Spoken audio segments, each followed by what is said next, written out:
A couple of months ago, I was driving by a garage sale, and decided to stop and have a look. I am one of those people who like to buy the most random things. My wife Sarah hates this about me, as she always refers to the stuff I buy as junk. The lady who was running the garage sale walked over and explained that her husband had recently passed away, and she was trying to sell some of his stuff to help with the funeral costs. I ended up picking out a few things I liked, and offered her market value for them. She happily accepted the money, and profusely thanked me.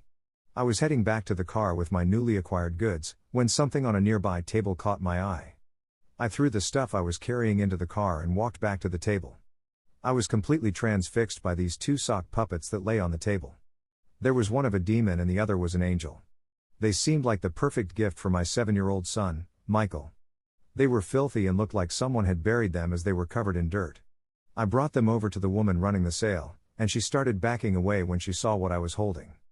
Her face looked deathly pale as I asked how much for the puppets. Her voice was shaking as she told me they were free, and to take them and leave now.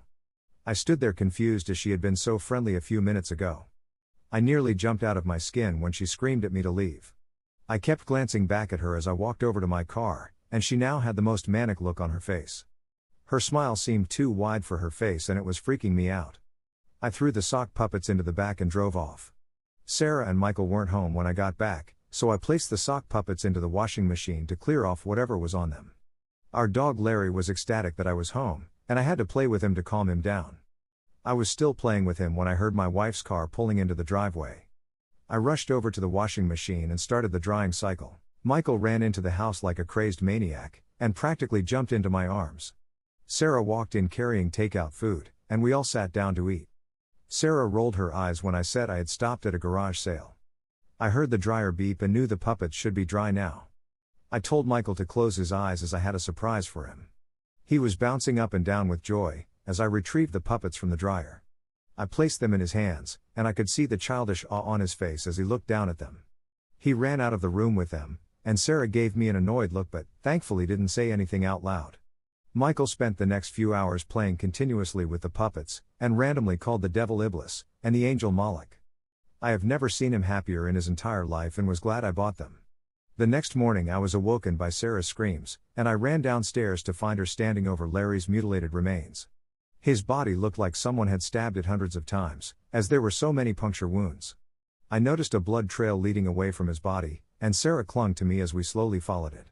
The trail ended at Michael's bedroom door, and I could see the fear on Sarah's face as we both worried for Michael's safety.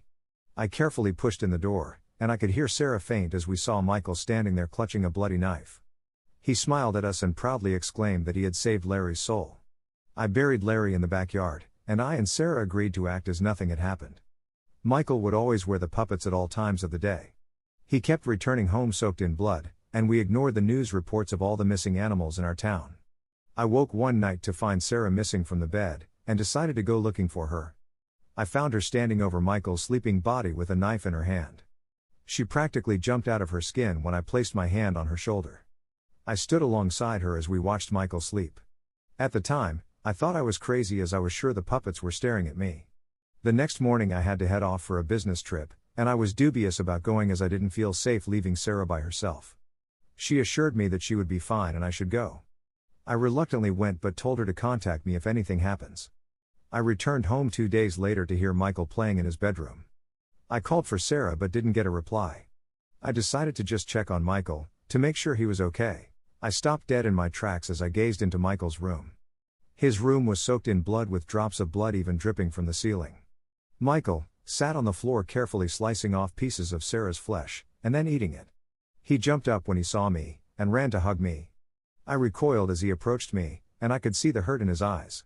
I spent the next day cleaning his room, and gathering up Sarah's remains. I regretted burying her body in the garden, but I loved my son, and didn't want him going to prison. That night I could barely sleep as I kept thinking about what Michael had done.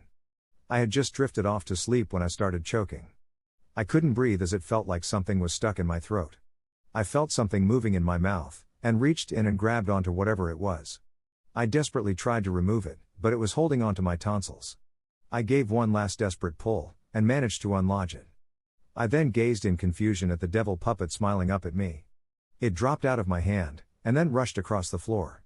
I followed it to my son's room and, It was already back in his hand. The two puppets turned to gaze at me, and I backed away from their steely gaze. I snuck into Michael's room before he awoke the next morning, and snatched the puppets from him. I jumped into my car, and drove back to the house where I got them. The old woman laughed when she saw me. I begged her to take them back, but she told me they were my problem now, before slamming the door in my face.